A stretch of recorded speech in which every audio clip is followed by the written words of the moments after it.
Travailler moins pour être plus productif. Ça semble un peu contre-intuitif, non? Et pourtant, c'est la grande promesse du modèle scandinave.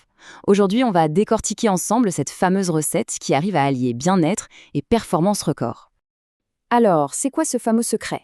Eh bien, on va voir comment des pays comme le Danemark, la Suède ou la Norvège arrivent à caracoler en tête des classements mondiaux, que ce soit pour le bonheur au travail ou pour l'efficacité.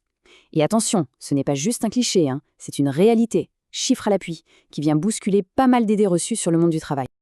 Allez, c'est parti, on va plonger au cœur de ce modèle pour essayer de comprendre comment, concrètement, ça fonctionne. Premier constat, et il est de taille, ça fait des années que les pays nordiques trustaient les toutes premières places du World Happiness Report, le rapport mondial sur le bonheur. Et quand on creuse un peu, on s'aperçoit qu'un des facteurs absolument clés de ce bonheur, c'est la satisfaction au travail. Mais alors, voilà le paradoxe. Ils travaillent souvent moins. Comment c'est possible? En fait, la réponse tient dans une sorte de recette unique, un mélange assez subtil entre une culture très forte et des méthodes de management vraiment innovantes. Le premier ingrédient, et c'est sans doute le plus important, ce n'est pas une loi, ce n'est pas une règle écrite dans un manuel. Non, c'est quelque chose de beaucoup plus profond. C'est un ingrédient culturel, la confiance. Et quand on dit confiance, on parle d'une croyance quasi généralisée dans la fiabilité des autres, envers les collègues, les managers et même les institutions.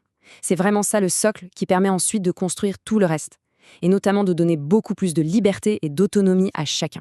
Et cette culture de la confiance, elle n'est pas du tout abstraite. Elle s'incarne au quotidien dans des concepts qui sont devenus hyper connus.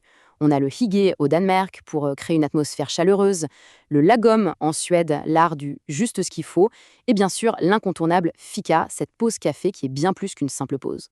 Justement, le fika, c'est ça qui est génial. Une simple pause café devient un véritable outil stratégique.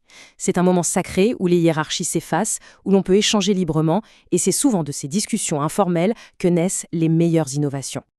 Ok, donc on a cette base de confiance. Mais concrètement, comment ça se traduit dans l'organisation du travail? Allez, on passe au deuxième ingrédient, le travail repensé de A à Z. Là, on voit bien le choc des cultures. D'un côté, le modèle traditionnel, très vertical, basé sur le contrôle. De l'autre, le modèle scandinave. La philosophie est radicalement différente.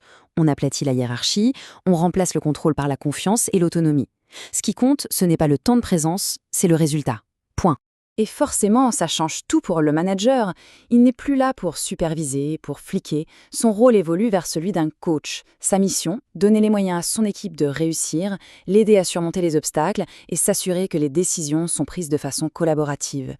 Et au quotidien, ça donne quoi? Eh bien, des choses très concrètes. Une grande autonomie laissée aux salariés, beaucoup de flexibilité dans les horaires, le télétravail qui est vraiment encouragé, et surtout un vrai respect de l'équilibre vie pro-vie perso, avec un droit à la déconnexion pris très au sérieux. Bon, on a la confiance, on a une nouvelle façon de travailler, mais au final, est-ce que ça marche? Est-ce que ce mélange est vraiment gagnant? Eh bien, on va laisser parler les chiffres, ils sont assez éloquents. 109 heures, c'est énorme. C'est, d'après une étude du ministère du Travail français, la DARES, le nombre d'heures qu'un salarié danois travaille en moins chaque année par rapport à un salarié français. Je répète, 109 heures de moins. Et pourtant, et c'est là que ça devient fascinant, malgré ces heures en moins, leur productivité horaire est bien plus élevée. Le Danemark, la Suède, ils sont au-dessus.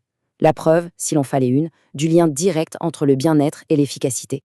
En fait, on entre dans un véritable cercle vertueux. Le bien-être nourrit la motivation booste l'engagement, et cet engagement se traduit directement en productivité. La grande leçon, c'est peut-être ça.